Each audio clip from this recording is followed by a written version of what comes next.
Chapter 1. The Perfect Life? Emily Anderson believed she had it all. A loving husband, a charming home in suburban Chicago, and a life that seemed picture-perfect to the outside world. For 7 years, she and Jack had built what Emily thought was a solid marriage. Jack was ambitious, a rising star in a marketing firm, while Emily ran a small but successful interior design business from home. Their relationship thrived on routine. Morning coffee together, shared smiles before work, occasional weekend getaways. Jack would plan to keep the spark alive. Emily believed they were untouchable. But perfect lives are fragile.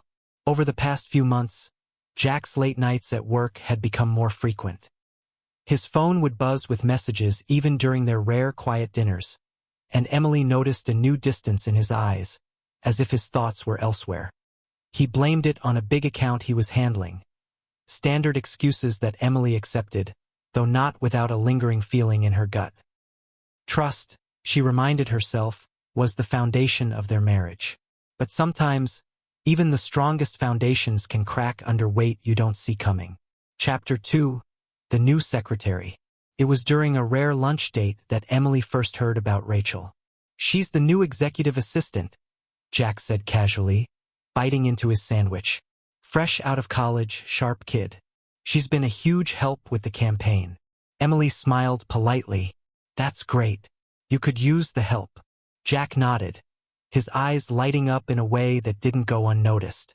Rachel. The name lingered in Emily's mind long after lunch was over. Over the next few weeks, Rachel's name began popping up more often in Jack's conversations. Always professionally, Rachel stayed late to finish the presentation, or Rachel saved the meeting by catching a typo. But Emily noticed the way his tone softened when he spoke about her. There was a warmth, an unintentional smile that wasn't there before. Emily wanted to believe it was nothing, but hearts are often the first to sense what the mind refuses to accept. Chapter 3. Subtle Changes. Emily noticed Jack's wardrobe began to change. He started wearing new ties, tailored suits, and even switched his cologne. He said he wanted to look sharp for the clients. But Emily knew Jack. He never cared about appearances unless there was a reason. He became protective of his phone. He would tilt the screen away from her or keep it face down on the table. Small things, yet they screamed louder than words. One evening, as Jack stepped into the shower, his phone buzzed on the nightstand. Emily glanced at the screen. "Rachel, presentation was a hit. Couldn't have done it without you." Smiling face with smiling eyes. It was harmless, innocent, but the emoji, the smiley with a subtle undertone, felt like a punch to the gut.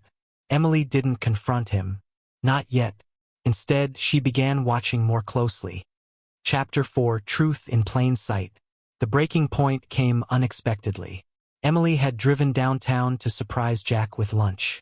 She missed the way things used to be and thought a spontaneous gesture might reignite the spark. As she entered his office building, the receptionist smiled and nodded her through. Everyone knew Emily. As she reached Jack's floor, she paused near the glass-walled conference room. Inside, Jack and Rachel were seated close. Too close.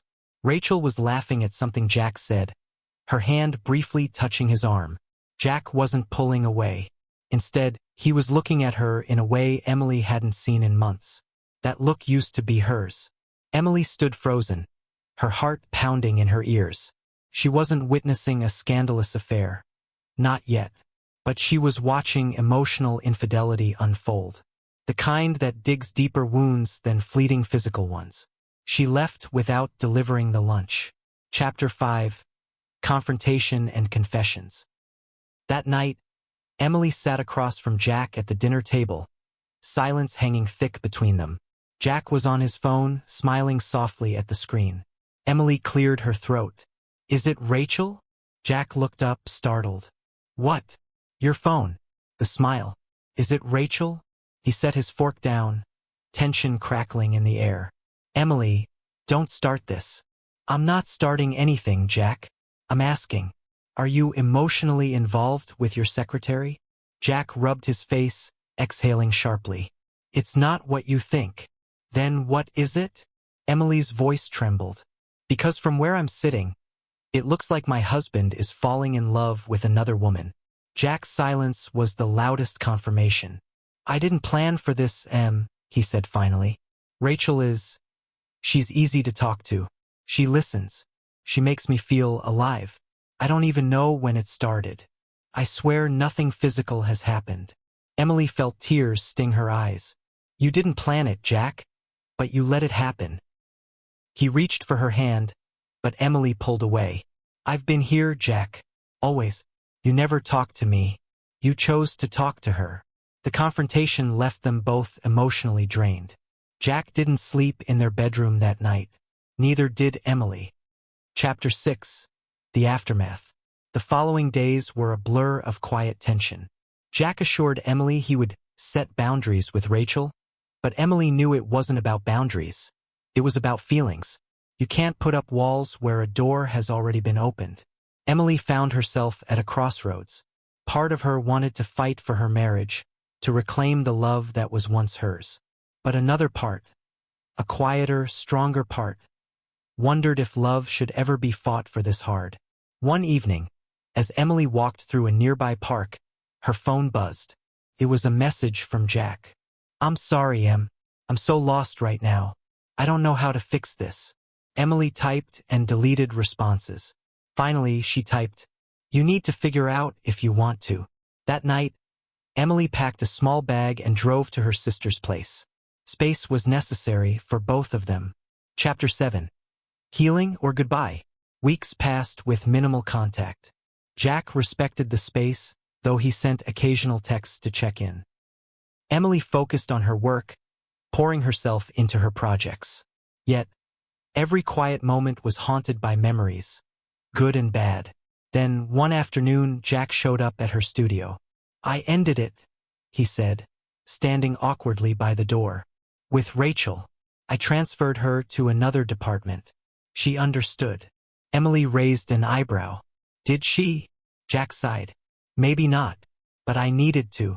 I've been an idiot. I let my ego and boredom blind me. I never stopped loving you. I just stopped showing it. Emily looked at him, searching for the sincerity she feared was lost. I don't know if I can trust you again, she admitted. I'm not asking for it today, Jack said softly. I'm asking for a chance to earn it. It wasn't a grand gesture. There were no dramatic apologies or romantic cliches. Just a man, flawed and human, admitting his failures. And sometimes that's where real healing begins. Emily didn't rush back. Their journey forward was slow. Therapy sessions, hard conversations, and learning to communicate all over again. Trust wasn't rebuilt overnight, but brick by brick, it began to take shape. Rachel became a shadow of the past, a painful lesson in a marriage that had nearly crumbled under complacency. But Emily learned something vital. Love isn't about being perfect. It's about being present. Epilogue, a new chapter. A year later, Emily and Jack sat on a park bench, watching the sunset over Lake Michigan, the same park where Emily once questioned their future. I'm proud of us, Jack said, squeezing her hand. Emily smiled. We're a work in progress. And I'm okay with that, Jack replied. They weren't the perfect couple anymore. But maybe perfect was overrated. What they had now was real, raw, honest, and fragile in the best way. And that was enough.